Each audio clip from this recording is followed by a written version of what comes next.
Wow, what a week. So earlier this week, President Trump indicated his support for something called red flag laws.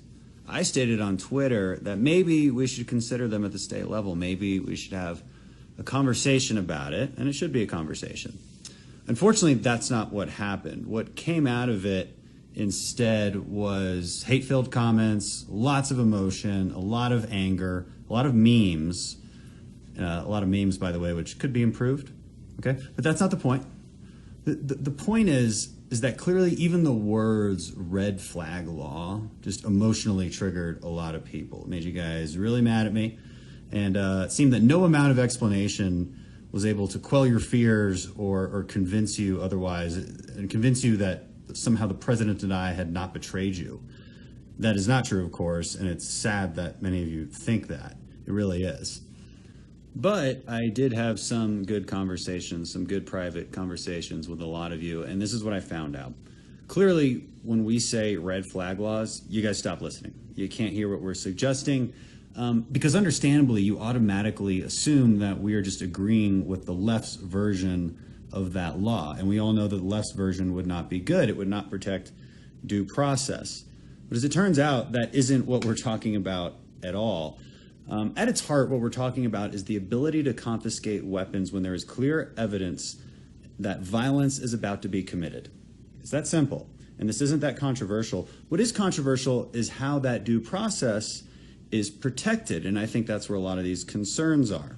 Making sure that due process could not be abused is at the heart of any conservative solution to the supposed red flag laws and our version of what those would look like. I have laid out specific safeguards that would have to be in place for us to support any type of red flag law. Okay, among them would be clear and convincing evidence, punishment for false accusations, right to attorney and cross-examination, and limited standing so that not just anybody can accuse you. For instance, not just a neighbor, not just an ex. It has to be somebody with standing, maybe a family member, or maybe only police officers. We've got a great study by Cato Institute that lays this out exactly. Here's the thing. I understand your fears about bad red flag laws. Red flag law is a general concept. There can be good ones and there can be bad ones. You should be against the bad ones, as I am.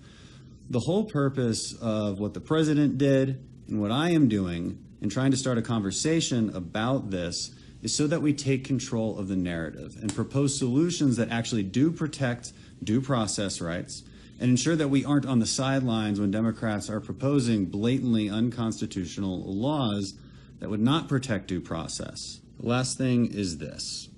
No one is saying this is definitely the solution. It's a conversation. I haven't come out in support of any particular bill or state law. It's a conversation that conservatives have actually been having for a very long time. It's not new at all. And it definitely does not deserve the emotional reaction it has gotten. We are better than that. Let's be better than that.